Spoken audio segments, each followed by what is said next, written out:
सुंदरता की चादर ओढ़े धरे जो रम शरीर है, वाल्मीकि की कर्मभूमि है, ये भी एक कश्मीर है।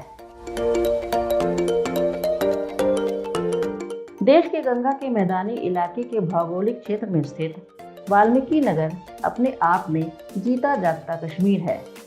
पश्चिम चंपारण जिले में नेपाल तथा उत्तर प्रदेश की सीमा पर स्थित यह यहाँ सदियों से स्थिर, शांत और गंभीर मुद्रा में खड़ी है। हिमालय की शिवालिक श्रेणी की पहाड़ियाँ, घने जंगल, नदियाँ इत्यादि से सम्मिलित रूप से उत्पन्न इसकी प्राकृतिक सौंदर्य पर्यटकों के मन पर अमिट छाप छोड़ती है। प्रकृति की गोद में बसा वाल्मीकि नगर पर्यटकों के लिए किसी जन्नत से कम नहीं है। यहाँ के कई जगहों से बर्फ की चादर से ढकी हिमालय की चोटियों को देखा जा सकता है।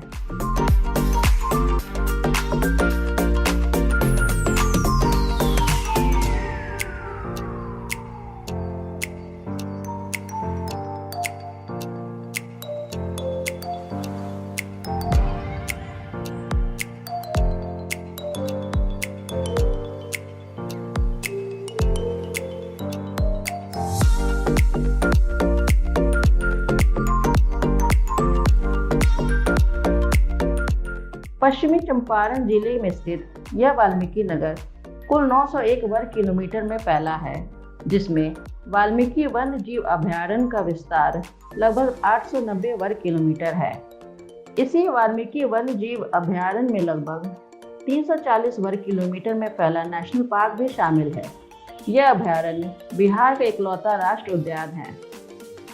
स्वतंत्रता से पहले वाल्मीकि वन बेतिया राज्य और रामनगर राज्य के स्वामित्व में थे। राज्य सरकार ने बिहार निजी संरक्षित वन अधिनियम के तहत 1950 में रामनगर राजवनों का तथा 1953 और 1954 में बेतिया राजवनों का प्रबंधन संभाला। 1994 में भारत सरकार के प्रोजेक्ट टाइगर के तहत 18वें रिजर्व के रूप में वाल्मीकि टाइगर रिजर्व का गठन किया गया। वाल्मीकि टाइगर रिजर्व भारत में हिमालय तराई के जंगलों की सबसे पूर्वी सीमा बनाता है तथा बिहार के उत्तर पश्चिमी जिले पश्चिम चंपारण में स्थित है। गंडक नदी वाल्मीकि वन्यजीव अभयारण्य की पश्चिमी सीमा बनाती है। वाल्मीकि टाइगर रिजर्व में 7 वन प्रकार पाए जाते हैं, जो इसे प्राकृतिक प्रेमियों के लिए एक विशेष गंतव्य बनाते हैं। यहाँ कई औषधीय पौधे भी पाए जाते हैं। यहाँ जंगल सफारी करते हुए आप जंगली स्तनधारियों में टाइगर, स्लॉथ, तेंदुआ, जंगली कुत्ता, बाइसन, जंगली सुअर को देख सकते हैं। हिरण और मृग की कई प्रजातियां, सांभर और नीले बैल भी आप देख सकते हैं। मदनपुर वन खंड में बड़ी संख्या में इंडियन फ्लाइंग फॉक्स को देखा जा सकता है। पक्षियों की 250 से अधिक प्रजातियां यहां पाए जाते हैं। वाल्मीकि टाइगर रिजर्व में नेचर वॉक, बॉर्डर ट्रैक, जंगल कैंप, टाइगर ट्रेल जैसी गतिविधियों का आप आनंद उठा सकते हैं।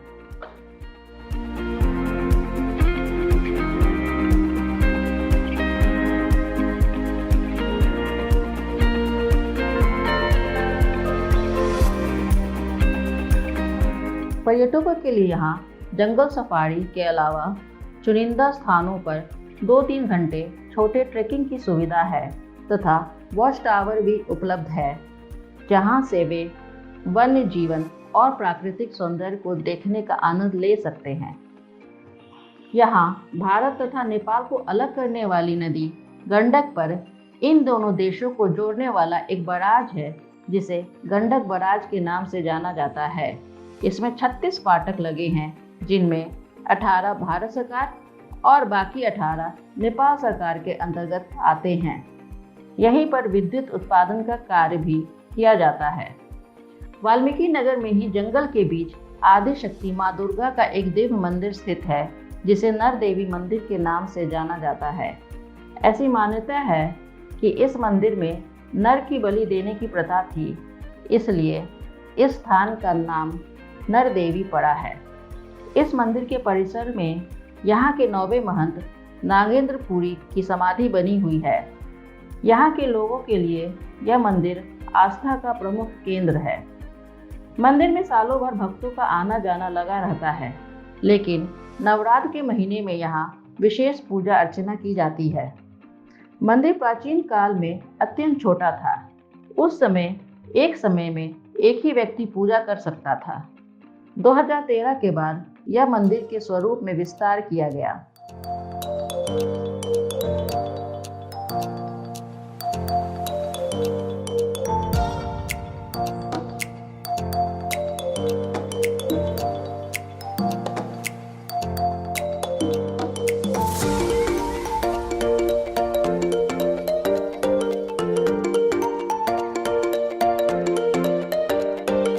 एक ही पत्थर से बना हुआ जटाशंकर महादेव मंदिर भी यहाँ पर्यटकों को अपनी ओर आकर्षित करती है।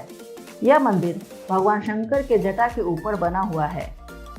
प्राचीन काल में इसी जटा की पूजा होती थी, परंतु बाद में जटा को अंदर दबाकर शिवलिंग की स्थापना की गई। यहाँ 8 महंत की समाधि है, जिसमें बालपुरी, दत्तपुरी एवं धोनीपुरी प्रमुख महंत हैं। गंडक नदी के किनारे स्थित यह मंदिर अपने आप में दिव्य है। यहीं तमसा नदी, गंडक नदी तथा स्वर्णरेखा नदी का संगम भी होता है, जिसे त्रिवेणी के नाम से जाना जाता है। महा अमावस्या के दिन यहाँ श्रद्धालुओं की काफी भीड़ लगती है।